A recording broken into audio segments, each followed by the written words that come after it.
प्यारे भक्तों, रसपान करें फाल्गुन मास की 5 कथा। एक समय की बात है। एक बहुत ही कंजूस व्यक्ति था। उस व्यक्ति का नाम दानचंद था। उसके पास धन तो बहुत था, परंतु उसने कभी किसी को दान नहीं किया था। उसने प्रण ले रखा था कि जीवन में कभी किसी को कुछ भी दान नहीं करना है। घर से कुछ किलोमीटर दूर गंगा नदी बहती थी, परंतु वह कभी गंगा स्नान करने नहीं गया, क्योंकि गंगा स्नान करने के बाद पंडित पुजारियों को कुछ दान दक्षिणा देनी होती है। गंगा स्नान के बाद दान करना पड़ेगा, इसी डर से वह कभी गंगा स्नान करने नहीं गया। उसकी पत्नी उसे दान पुण्य करने के लिए कहती थी, परंतु वह कहता था, इतनी बड़ी दुनिया में हमारा छोटा सा दान करने से क्या होगा। एक दिन उसकी पत्नी ने कहा, अब तो आपका बुढ़ापा आ गया, आप दान पुण्य तो कुछ करते ही नहीं। कम से कम एक बार जाकर गंगा स्नान ही कराओ। पत्नी की बात मानकर उसने गंगा स्नान करने की हामी भरी। उसके घर से गंगा नदी 12 किलोमीटर दूर थी। रास्ते में कहीं पैसा खर्च ना हो जाए, इसलिए वह 12 किलोमीटर पैदल ही चला गया। जब दानचंद गंगा नदी के किनारे पहुंचा तो उसको लगा कि घाट पर जाएंगे तो पंडित दान दक्षिणा मांगेंगे, इसलिए वह स्नान करने मुर्दा घाट चला गया। मुर्दा घाट बिल्कुल सुनसान था। उसने इधर उधर देखा, दूर दूर तक कोई नहीं था। उसने जल्दी से ही गंगा जी में एक डुबकी लगाई।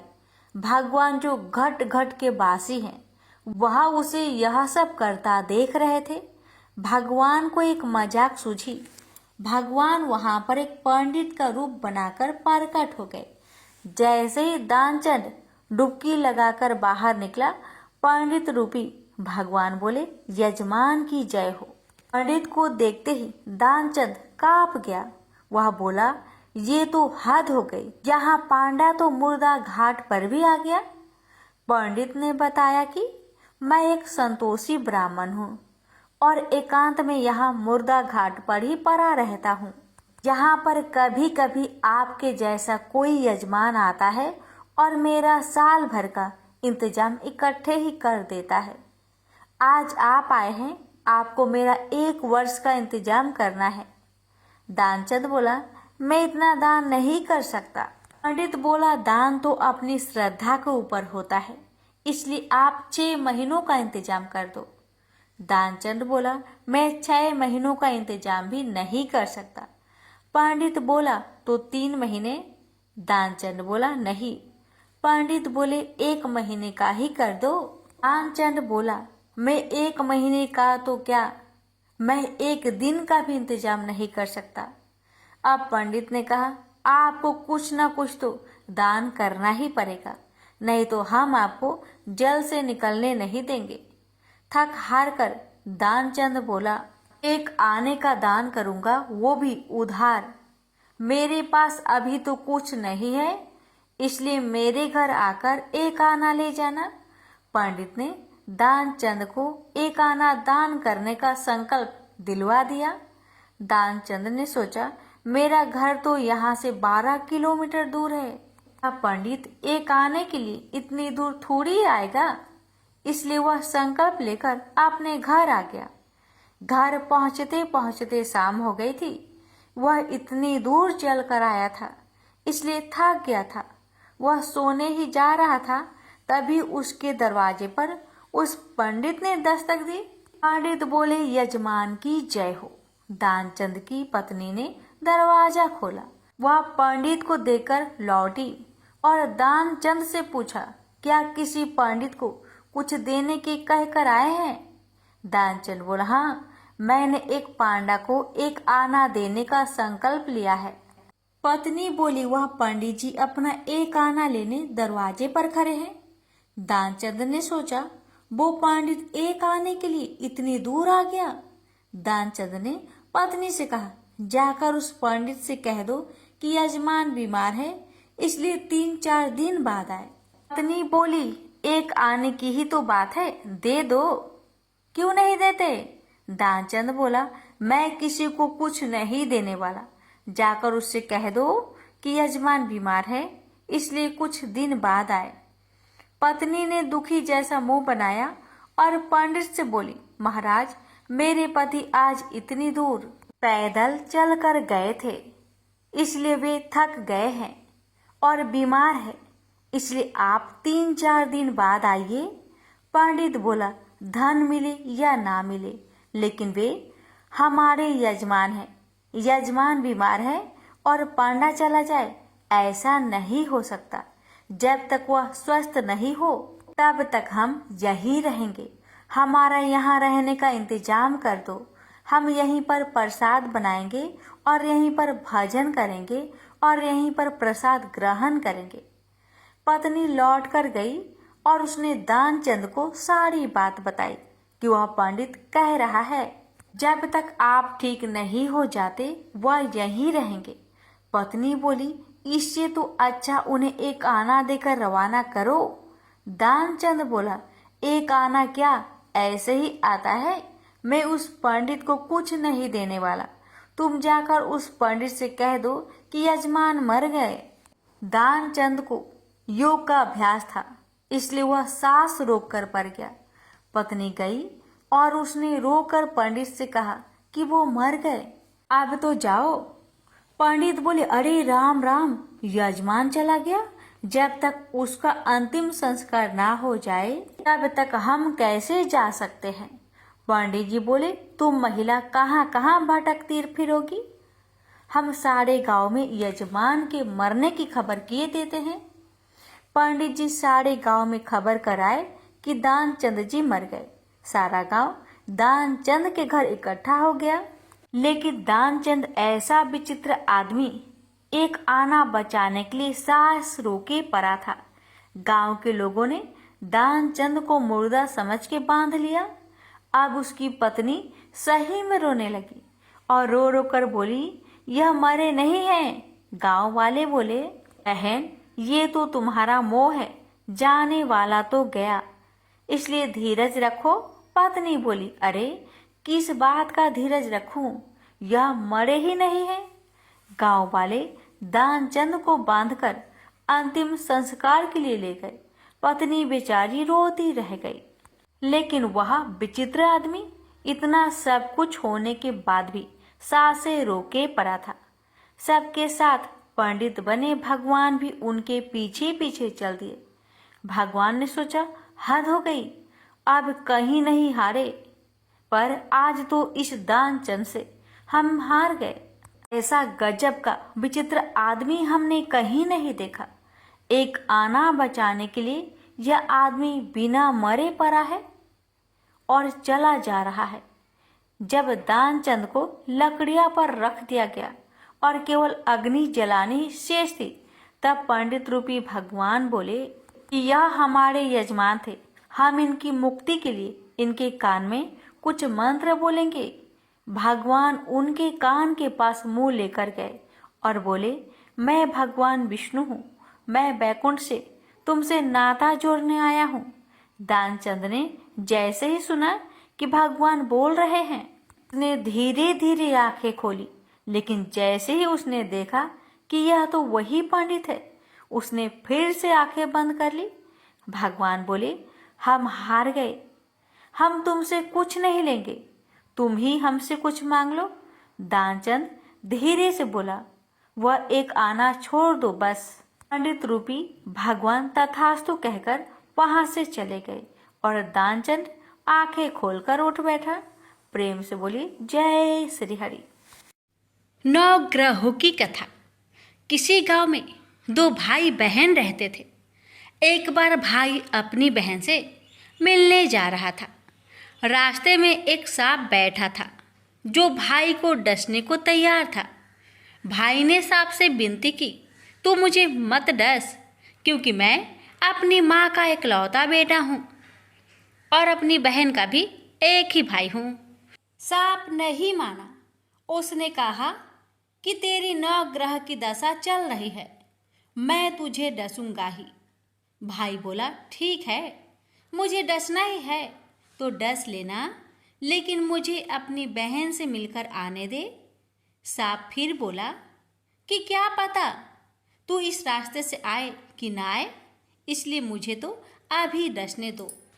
भाई ने सांप से कहा कि ठीक है, तुझे मुझ पर विश्वास नहीं तो तू मेरे साथ मेरे थैले में बैठ जा। उसने सांप को अपने थैले में रखा और ऊपर से उस पर फूल पत्ते रख दिए। भाई बहन के घर पहुंचा तो उस समय बहन नवग्रह की कहानी कह रही थी। बहन ने कहा कि भाई तू पहले बैठ जा, पहले हम कहानी कहेंगे फिर दोनों बात करेंगे। बहन ने कहानी शुरू की। जीव की, जानवर की, हाथी की, घोड़े की, भाई बहन की, घर के धनी की, लड़की के जमाई की, देवरानी की, जेठानी की, सास की, ससुर की, संग की सहेलियों की, सबके 9 ग्रह साथ हो जाओ। ग्रह चले 8 पग, बंदा चले 4 पग, सांप, बिच्छू, भौरे सब आग में जल जाए। कहानी कहकर बहन खड़ी हो गई। बहन ने अब भाई की सुध ली और कहा कि भाई इस थैले में क्या है। भाई बोला, बहन कुछ नहीं लाया हूँ। लेकिन बहन ने जबरदस्ती थैला छीन लिया और जब खोला तो उसमें रखे बेल पत्ते व फूल, केले, संतरे बन गए और जो सांप रखा था वह हार बन गया। केले संतरे उसने बच्चे को दे दिए और हार खुद पहन लिया। हार पहनकर घर से बाहर आई तो भाई बोला कि बहन तू तो बहुत गरीब थी, फिर यह हार कहाँ से आया। बहन बोली कि हाँ भाई, मैं तो गरीब थी और ये हार तो तू अपने थैले में रखकर लाया है। भाई को आश्चर्य हुआ। उसने कहा कि थैले में तो मैं अपनी मौत का सामान लाया था, ये हार तो मैं तेरे लिए नहीं लाया था। फिर उसने कहा कि मेरे थैले में तो सांप था और तेरी कहानी कहने से यह सांप हार में बदल गया है। भाई बोला कि ये तेरे भाग्य का है, इसे तू ही रख।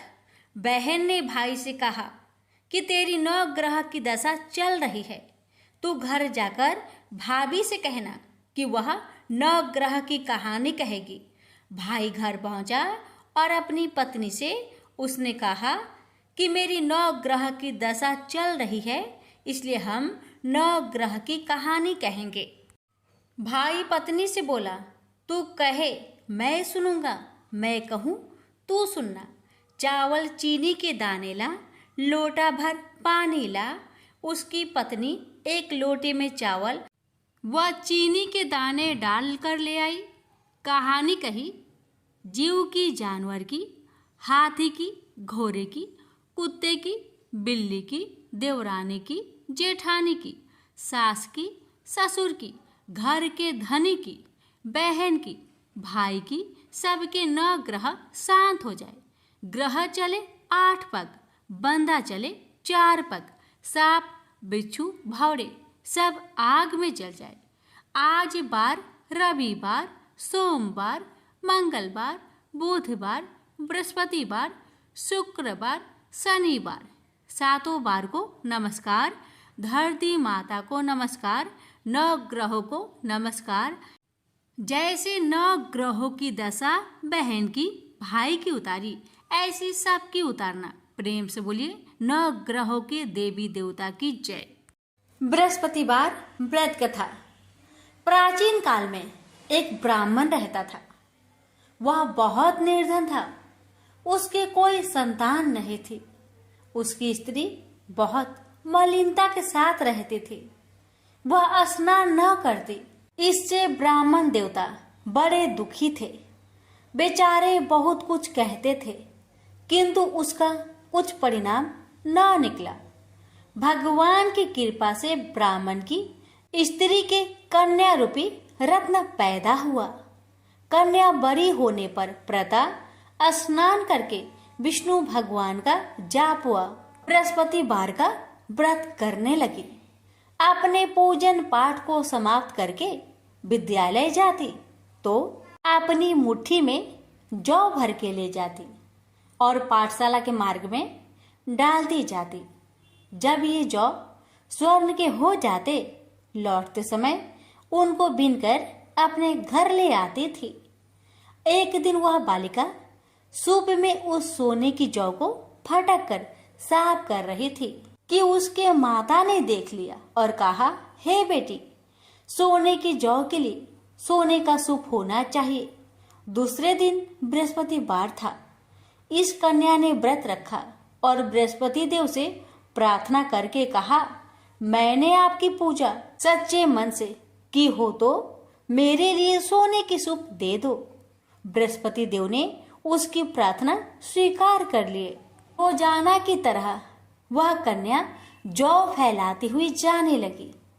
जब लौटकर जौ बीन रही थी तो बृहस्पति देव की कृपा से सोने का सूप मिला। उसे वह घर ले आई और उसमें जौ साफ करने लगी, परंतु उसकी माँ का वही ढंग रहा। एक दिन की बात है कि वह कन्या सोने के सूप में जौ साफ कर रही थी।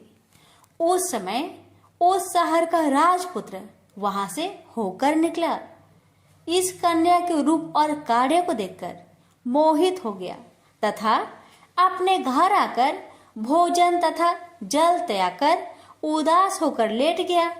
राजा को इस बात का पता लगा तो अपने प्रधानमंत्री के साथ उसके पास गए और बोले, हे बेटा, तुम्हें किस बात का कष्ट है? किसी ने अपमान किया है अथवा और कोई कारण हो सो कहो, मैं वही कार्य करूंगा जिससे तुम्हें प्रसन्नता हो। अपने पिता की राजकुमार ने बातें सुनी तो वह बोला, मुझे आपकी कृपा से किसी बात का दुख नहीं है। किसी ने मेरा अपमान नहीं किया है, परंतु मैं उस लड़की से विवाह करना चाहता हूँ जो सोने की सूप में जौ साफ कर रही थी। यह सुनकर राजा आश्चर्य में पड़ गया और बोला, हे बेटा, इस तरह की कन्या का पता तुम्हें लगाओ, मैं उसके साथ तेरा विवाह अवश्य ही करवा दूंगा। राजकुमार ने उस लड़की के घर का पता बतलाया। तब मंत्री उस लड़की के घर गए और ब्राह्मण देवता को सभी हाल बतलाया। ब्राह्मण देवता राजकुमार के साथ अपनी कन्या का विवाह करने के लिए तैयार हो गए तथा विधि विधान के अनुसार ब्राह्मण की कन्या का विवाह राजकुमार के साथ हो गया। कन्या के घर से जाते ही पहले की भांति उस ब्राह्मण देवता के घर में गरीबी का निवास हो गया। अब भोजन के लिए भी अन्न बड़ी मुश्किल से मिलता था। एक दिन दुखी होकर ब्राह्मण देवता अपनी पुत्री के पास गए। बेटी ने पिता की दुखी अवस्था को देखा और अपनी माँ का हाल पूछा। तब ब्राह्मण ने सभी हाल कहा। कन्या ने बहुत सा धन देकर अपने पिता को विदा कर दिया। इस तरह ब्राह्मण का कुछ समय सुखपूर्वक व्यतीत हुआ। कुछ दिन बाद फिर वही हाल हो गया। ब्राह्मण फिर अपनी कन्या के यहाँ गया और सारा हाल कहा तो लड़की बोली, हे पिताजी, आप माताजी को यहाँ लेवा लाओ, मैं उसे विधि बता दूंगी जिससे गरीबी दूर हो जाए। वह ब्राह्मण देवता अपनी स्त्री को साथ लेकर पहुंचे तो अपनी माँ को समझाने लगी, हे माँ, तुम प्रातःकाल प्रथम स्नान आदि करके विष्णु भगवान का पूजन करो तो सब दरिद्रता दूर हो जाएगी। परंतु उसकी माँ ने एक भी बात नहीं मानी और प्रातःकाल उठकर अपनी पुत्री की बच्चों की जूठन को खा लिया। इससे उसकी पुत्री को बहुत गुस्सा आया और एक रात को कोठरी से सभी सामान निकाल दिया और अपनी माँ को उसमें बंद कर दिया। प्रातःकाल उसे निकाला तथा स्नान आदि करा के पाठ करवाया तो उसकी माँ की बुद्धि ठीक हो गई और फिर प्रत्येक बृहस्पतिवार को व्रत रखने लगी। इस व्रत के प्रभाव से उसके माँ बाप बहुत ही धनवान और पुत्रवान हो गए और बृहस्पति जी के प्रभाव से इस लोक के सुख भोगकर स्वर्ग को प्राप्त हुए। भी मिलकर बोलिए विष्णु भगवान की जय। एक बार वासकाल नामक गांव में बिंदुक नाम का ब्राह्मण रहता था। वह बड़ा दुरात्मा और महापापी था। उसकी स्त्री बहुत सुंदर थी, लेकिन वह कुमार्ग पर ही चलता था। उसकी पत्नी का नाम चंचूला था और वह सदैव धर्म के पालन में लगी रहती थी।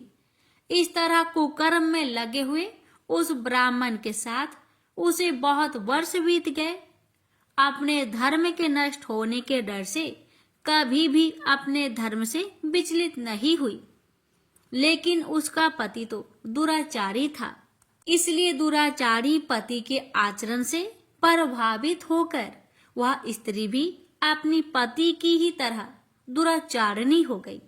बहुत समय बीत जाने के बाद वह दूषित बुद्धि वाला दुष्ट ब्राह्मण समय के अनुसार मृत्यु को प्राप्त होकर नरक में चला गया। बहुत दिनों तक नरक के दुख भोग कर वह पापी एक भयंकर पिशाच हो गया। दूसरी तरफ उस दुराचारी पति की मृत्यु के पश्चात चंचुला बहुत समय तक अपने पुत्रों के साथ अपने घर में ही रहती थी। एक दिन ईश्वर कृपा से वह अपने भाई बंधुओं के साथ एक तीर्थ क्षेत्र में चली गई। तीर्थ यात्रियों के साथ उसने तीर्थ के जल में स्नान किया और अपने भाइयों के साथ इधर उधर घूमने लगी। वहां उसने एक देव मंदिर में एक ब्राह्मण को भगवान शिव की परम पवित्र और उत्तम पौराणिक कथा कहते हुए सुना। वह ब्राह्मण कह रहे थे कि वो स्त्रियां पर पुरुषों के साथ व्यभिचार करती है, यमराज के दूत उन्हें बहुत कष्ट देते हैं। ऐसा सुनकर चंचुला भय से कांपने लगी। उसने विचार किया कि उसने तो अपने पति के साथ बहुत पाप किए हैं, तो उसे भी उन पापों का दंड भोगना पड़ेगा। इसके बाद उसे चैन नहीं आया और उसने उस ब्राह्मण से विनती की, हे प्रभु, मेरे ऊपर आप कृपा करें और मेरा उद्धार करें। मैं आपके प्रवचन सुनकर भय से कांप रही हूँ और इस संसार से मुझे वैराग्य हो रहा है। मैंने जीवन भर दुराचार किया है। न जाने मेरे मरने के बाद मुझे कैसी कैसी घोर यातनाएं सहनी पड़ेगी। कौन मेरा साथ देगा?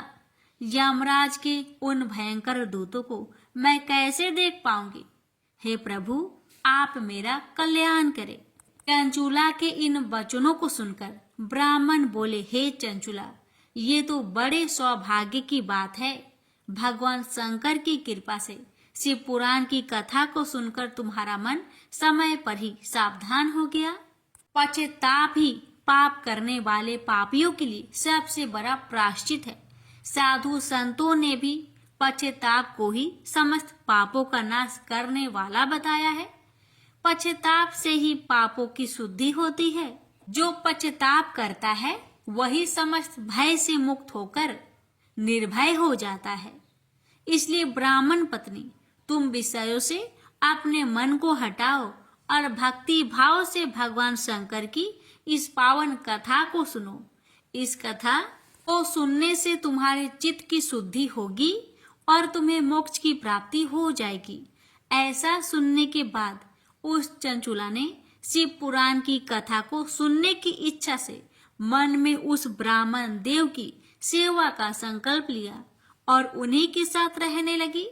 चंचुला ने अपने शरीर को त्याग उसके पश्चात शुद्ध बुद्धि वाले उस ब्राह्मण ने उस स्त्री यानी चंचुला को शिव पुराण की समस्त कथा सुनाई। तत्पश्चात समय का चक्र पूरा होने के बाद भक्ति, ज्ञान और वैराग्य से युक्त चंचला ने अपने शरीर को बिना किसी कष्ट के त्याग दिया।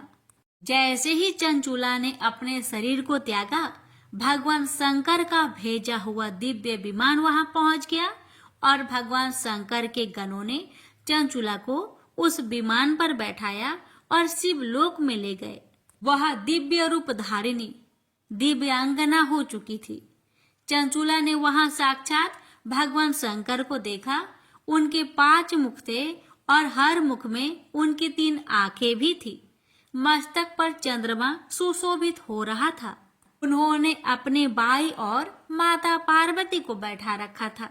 उनका सारा शरीर भस्म से भासित था। शरीर पर श्वेत वस्त्र शोभा पा रहे थे।